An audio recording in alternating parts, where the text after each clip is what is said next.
I also supported much stronger sanctions on Russia.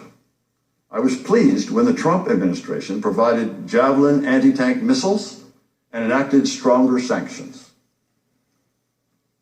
All to say, I cared about Ukraine's future and the important U.S. interests there. So when Secretary Pompeo asked me to go back to Kyiv, I wanted to say yes, but it was not an easy decision.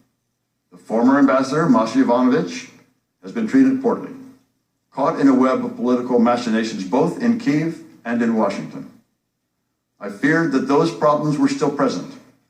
I consulted both my wife and the respected former senior Republican official who has been a mentor. I will tell you that my wife, in no uncertain terms, strongly opposed the idea. The mentor counseled, if your country asks you to do something, you do it if you can be effective. I can be effective only if the U.S. policy of strong support for Ukraine, strong diplomatic support, along with robust security, economic, and technical assistance were to continue. And if I had the backing of the Secretary of State to implement that policy. And I worried about what I had heard concerning the role of Rudy Giuliani, who had made several controversial statements about Ukraine and U.S. policy toward the country.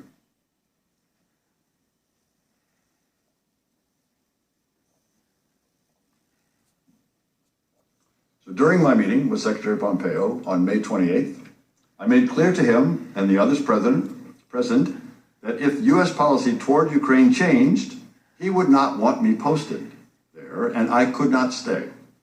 He assured me that the policy of strong support for Ukraine would continue and that he would support me in defending that policy.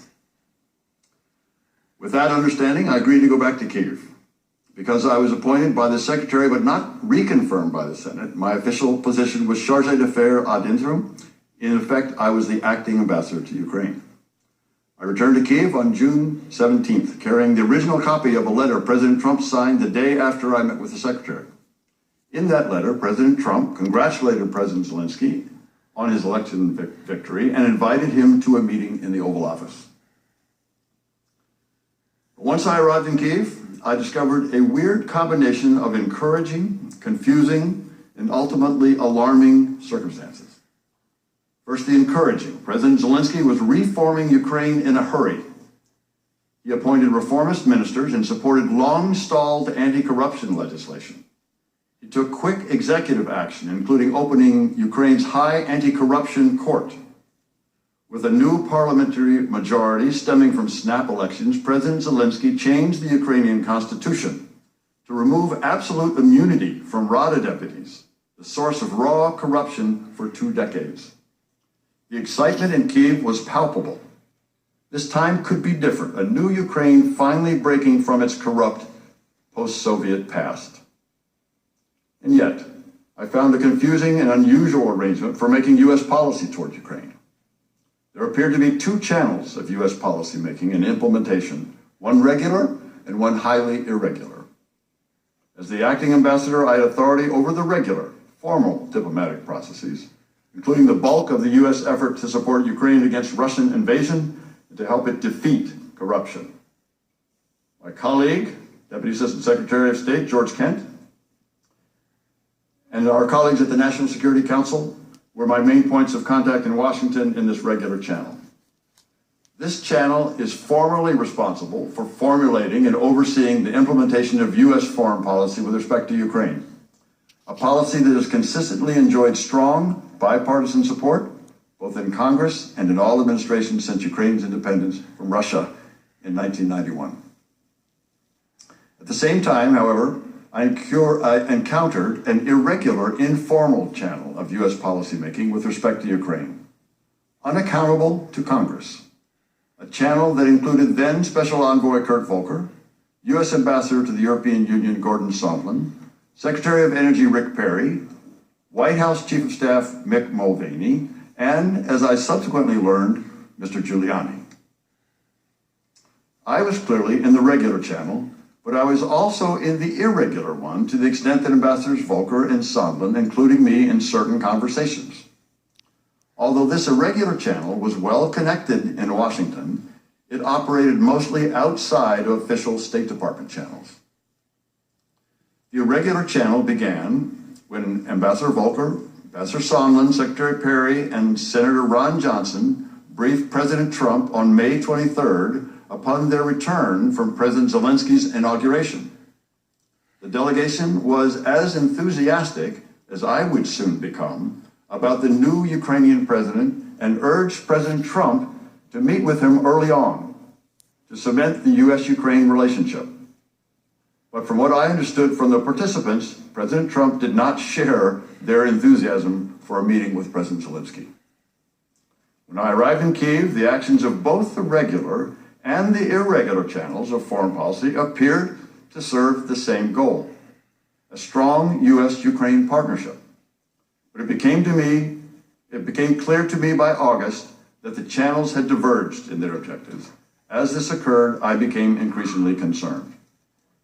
In late June, both channels were trying to facilitate a visit by President Zelensky to the White House for a meeting with President Trump, which President Trump had promised in his congratulatory letter of May 29th. The Ukrainians were clearly eager for the meeting to happen. But during my subsequent communications with Ambassadors Volker and Sondland, they relayed to me that the President wanted to hear from Zelensky before scheduling the meeting in the Oval Office. It was not clear to me what this meant. On June 27th, Ambassador Sondland told me during a phone conversation that President Zelensky needed to make clear to President Trump that he, President Zelensky, was not standing in the way of investigations. I sensed something odd when Ambassador Sondland told me on June 28th that he did not wish to include most of the regular interagency participants in a call planned with President Zelensky later that day. Ambassador Sondland, Ambassador Volker, Secretary Perry, and I were on this call, dialing in from different locations. However, Ambassador Sondland said he wanted to make sure no one was transcribing or monitoring as they added President Zelensky to the call. Also, before President Zelensky joined the call, Ambassador Volker separately told the U.S. participants that he, Ambassador Volker, planned to be explicit with President Zelensky in a one-on-one meeting in Toronto on July 2nd. In that meeting, Ambassador Volker planned to make clear what President Zelensky should do to get the White House meeting. I did not understand what this meant, but Ambassador Volker said he would relay that President Trump wanted to see rule of law, transparency, but also specifically cooperation on investigations to get to the bottom of things. Once President Zelensky joined the call, the conversation was focused on energy policy and the war in Donbass. President Zelensky also said he looked forward to the White House visit President Trump had offered in his May 29th letter.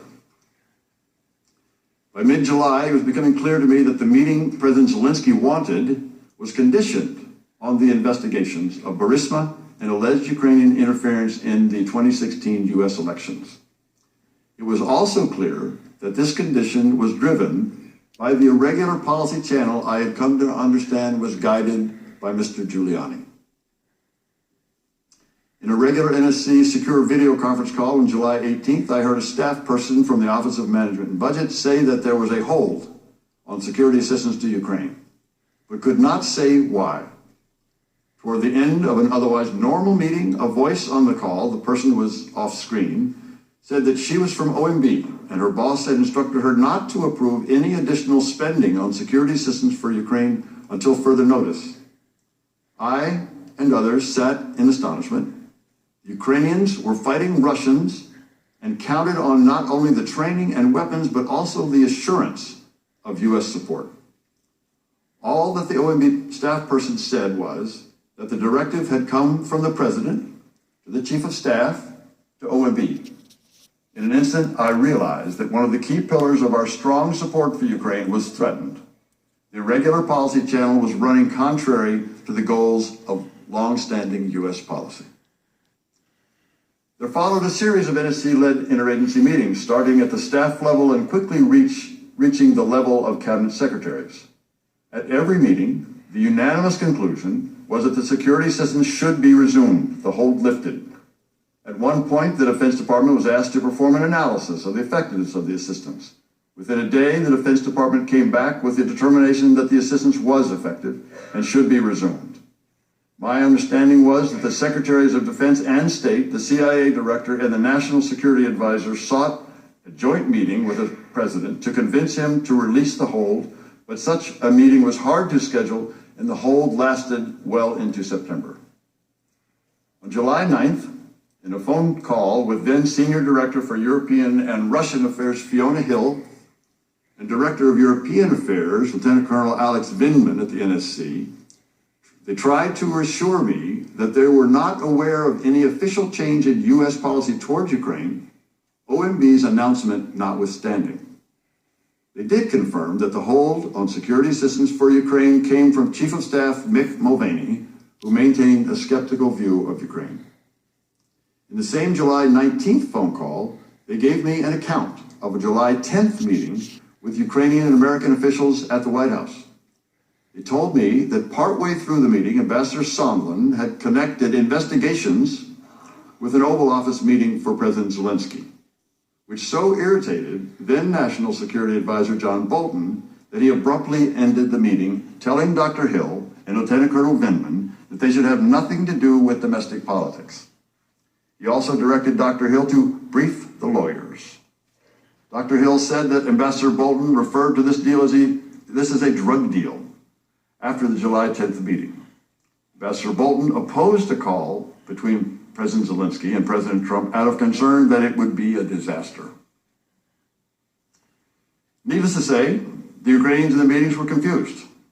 Ambassador Bolton, in the regular Ukraine policy decision-making channel, wanted to talk about security, energy, and reform. Ambassador Sondland, a participant in the irregular channel, wanted to talk about the connection between a White House meeting and Ukrainian investigations. Also, during our July 19th call, Dr. Hill informed me that Ambassador Volker had met with Mr. Giuliani to discuss Ukraine. This caught me by surprise. The next day, I asked Ambassador Volker about that meeting, but received no response. I began to sense that these two separate decision-making channels, the regular and the irregular, were separate and at odds. Later that day, I received text messages on a three-way WhatsApp text conversation with Ambassadors Volker and Sondland, a record of which was provided by Ambassador Volker. Ambassador Sondland said that a call between President Trump and President Zelensky would take place soon. Ambassador Volker said that what was most important is for Zelensky to say that he will help investigation and address any specific personnel issues, if there are any.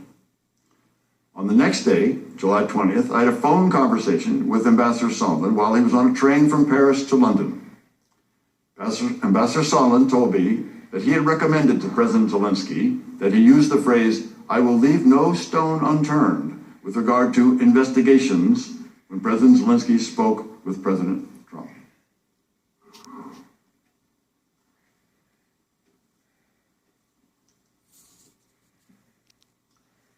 Also, on July 20th, I had a phone conversation with Alexander Daniluk.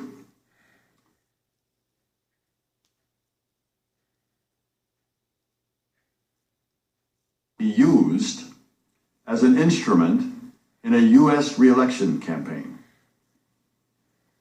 The next day, I texted both Ambassadors Volker and Sondland about President Zelensky's concern. On July 25th, President Trump and President Zelensky had the long-awaited phone conversation.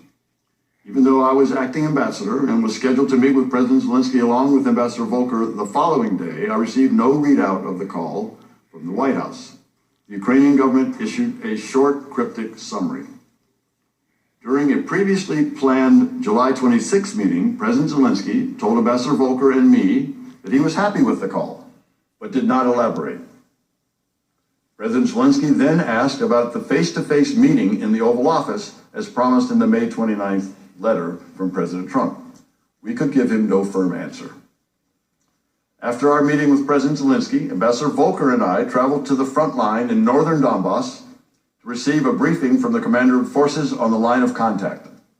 Arriving for the briefing in the military headquarters, the commander thanked us for the security assistance. But I was aware that this assistance was on hold, which made me uncomfortable. Ambassador Volker and I could see the armed and hostile Russian-led forces on the other side of the damaged bridge across the line of contact. Russian-led forces continue to kill Ukrainians in the war, 1 or 2 a week. More Ukrainians would undoubtedly die without the U.S. assistance.